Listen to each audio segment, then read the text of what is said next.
Come here now, girl.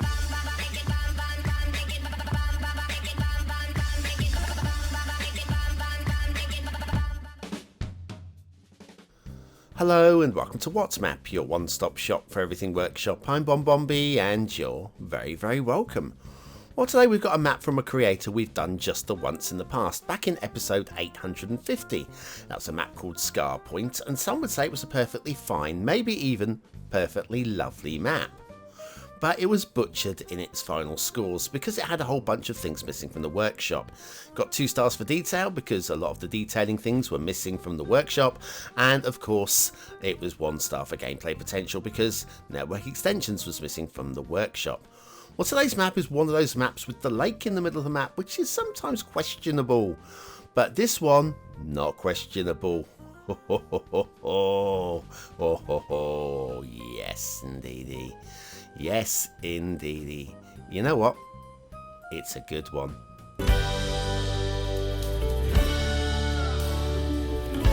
That's right, good ones really do support the channel, get me seen by more people, and I hope you're a good one. Are you a good one? I think you're a good one. Today's map is Armistice Lake by bboatt. I love it. I just absolutely love it. Well done. Here's your start square. That's your river and a highway, and I think there's a rail in there somewhere as well. Yes, there is. It looks pretty good. Terrain heights, if this isn't terrain party, I don't know what is, but it's a well chosen area and well balanced as well. Resources, it's a lot of field painting, which is a love it or hate it thing. I think when the fields are too small, it can be an adverse effect on gameplay. Fishing, if you have Sunset Harbour, we have anchovies in the lake and salmon in the rivers. And off to the workshop. What do we need? Well, there's no DLC required today, and I'm saying there is no DLC required today. Okay, there's a write-up which includes the Theme Mixer 2 settings and the fertility sliders and stuff. So if you've got Theme Mixer 2, you're good to go. There's a lot of trees as well, so Unlimited Trees mod is good. The Stray Cats Territory Homecoming theme is the base theme for this one. We will be using network extensions too. There's a whole bunch of trees and stuff as well. And with no recommended LUTs, we'll be using the Realistic 1.2. Honestly, I feel that isn't the best one for this map, but I won't be punishing the map for it because you guys voted in this particular LUT. And it's a fine LUT. You guys seem to like it. I think this map could use something just a little bit more punchy, personally, but that's just me. By punchy, something like Relight Average, I think will just give a little bit more contrast, a little bit more sharpness, but it's still a very lovely map. Everything about the map is very lovely, apart from the 1 or 2 little elements. Field painting, like we say, we've got the fields around us. They look amazing. They look absolutely freaking amazing. I love the hedgerow work. I love the shapes of the fields, and all of these things come together. And the fields being the shapes that they are really open up the potential for that little creative style of game where you buy a couple of fields and then you build into them, then you buy the next couple of fields. Yeah, you're not really buying because you're buying the tiles, clearly, but you pretend. It's a little bit of role play, but you pretend you're buying a particular patch, and then it breaks you away from building grid cities as well by doing it that way. First intersection looks like this. Pretty nice, pretty neat. But what it does do, anyway, with the resources, if you are looking to sort of like work with resources, and you've got like a field which is painted with ore, that's your ore area, and it just breaks away with gameplay on that. Anyway, this is our start square intersection. Again, very neat and tidy, very clean. You might notice a little hint of blue mantle just over there, and it is visible without too much difficulty. So that's a minor minus on this one. I'm just going to say minor minus. Now heading down into the start square area, I see a thing, which means we are there. So if we pull back just to show you the overview, and then we'll zoom back in and have a look, shall we? And having a look is what we will do at the Milwaukee Road Depot and Station by Hammer 85. Now, this isn't one asset, it's three. I'll show you how they break down at the end. I'm not exactly sure exactly how they would have pushed together, so if this isn't exactly right, then you can just reposition the items yourself when you put them into your beautiful city. It's a lovely asset though, isn't it? Oh yes. Factoids, because factoids. On today's date, the 15th of July in 1883, General Tom Thumb, probably the most famous midget, I don't know if these are politically correct terms anymore, but 1980s book, remember, most famous midget of all time, died, measuring only 40 inches. On exactly the same date, the 15th of July, 57 years later, Robert Wadlow also died, measuring a staggering 157 inches. He was the tallest man who had ever lived. So that's the long and short of it. Boom. Okay. Anyway, let's pull this building apart to show you how the Milwaukee Road Depot Station. So we got that bit at the end, right? Okay. So that's the railway stationy type bit, and that's the smokestack, long since demolished as well. Nice little write-up on the description about this too. So Milwaukee Road Depot and Station by Hammer 85. That's today's asset of the day. Yes, a good little write-up and some pictures as well of the original building. Apparently the spire on the top of the building's long since gone as well. But if you're from the area, I did read where it was. I'm trying to think where it was now. Anyway, it's a city in America. It's one of those cities in America. I don't remember. I'm sorry. Yeah, okay. But anyway, yeah, great looking asset. I feel would work in many a city build.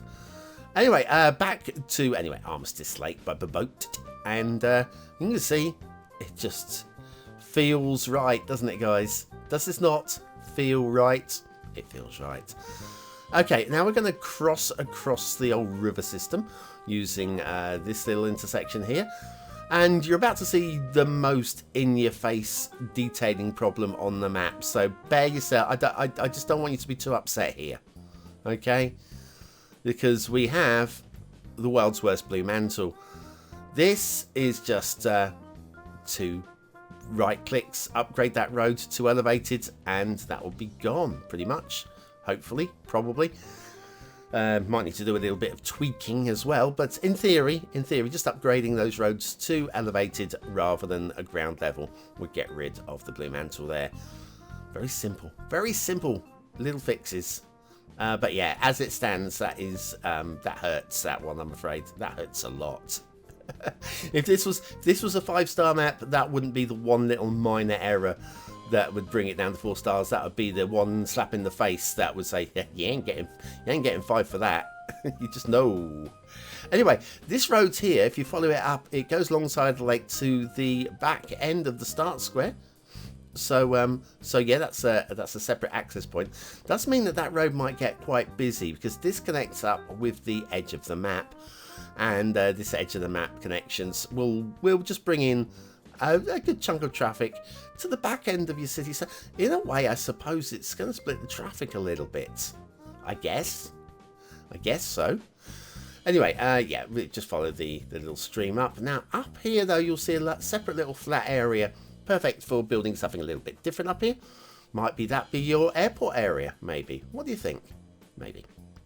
And so on with the rail. Now, the rail is very nice here. We are using a custom asset, but rather than talk about that, because you can quite easily find it in the requirements list on the workshop for this map, want to say a thank you. I don't often say thank you to people, do I? I'm a bit rubbish like that one. Well, I suppose I say thank you for your map and your asset, but there you go.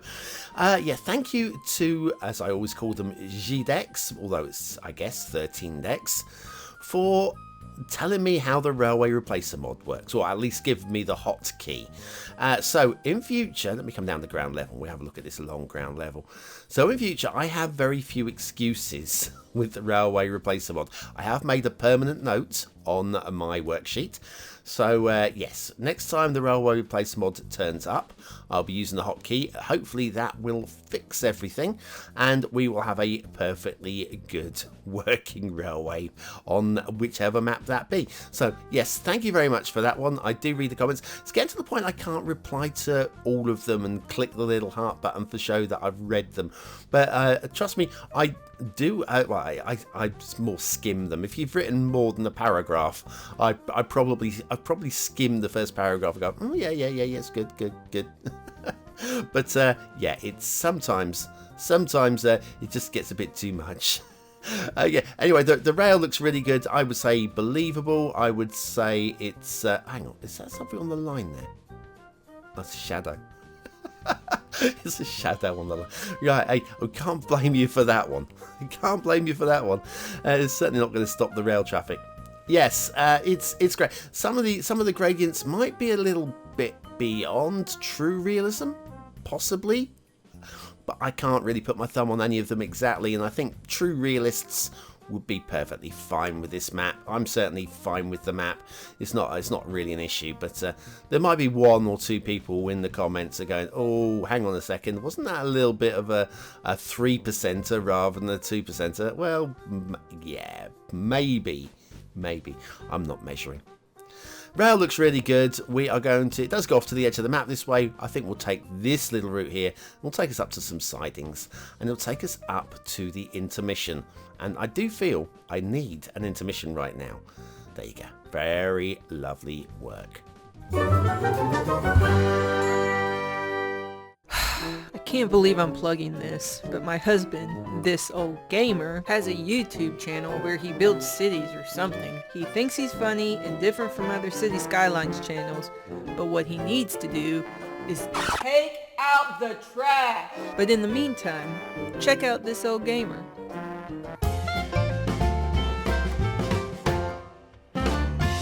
Of course, the irony with this old gamer is he's younger than me.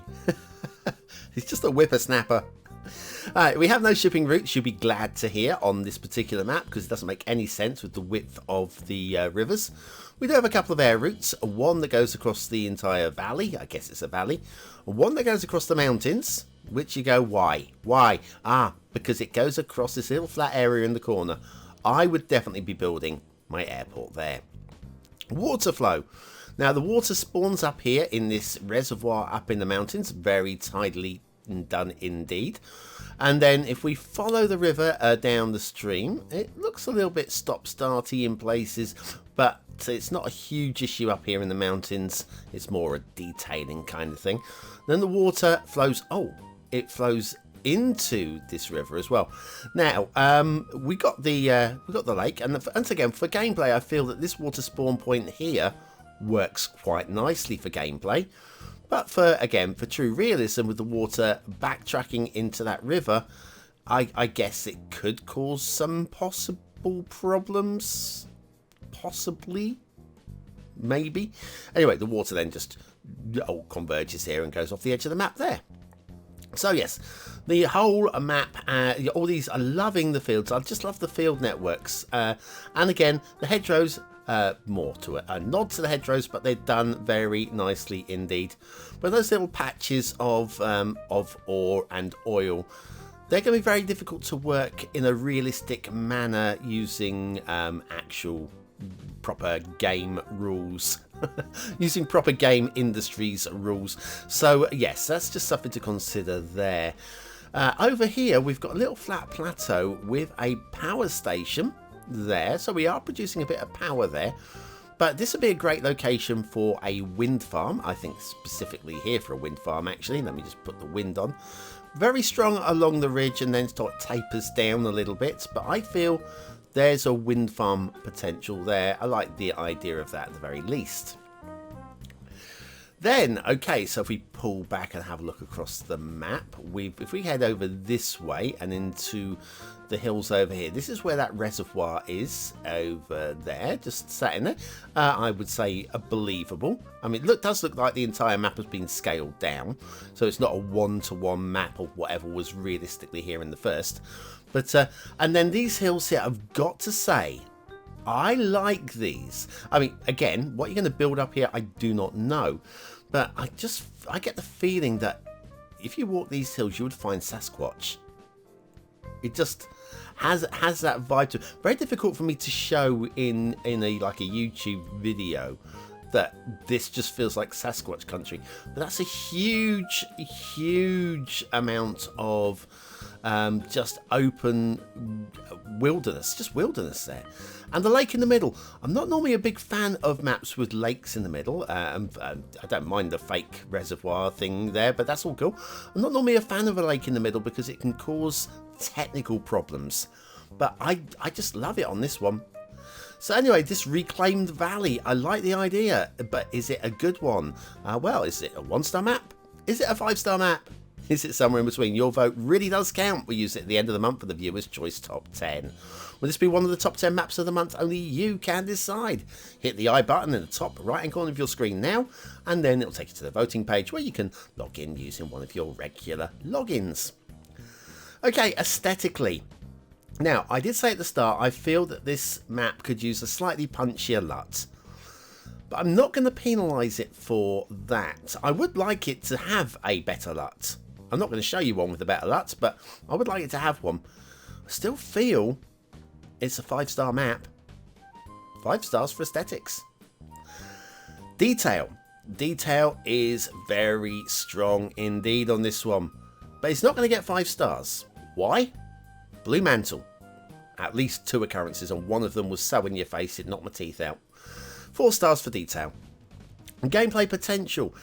Again, I'd like to give this 5 stars, but I just feel that field painting is a little bit tetchy. It's good for aesthetics, it's great for a detailer's build.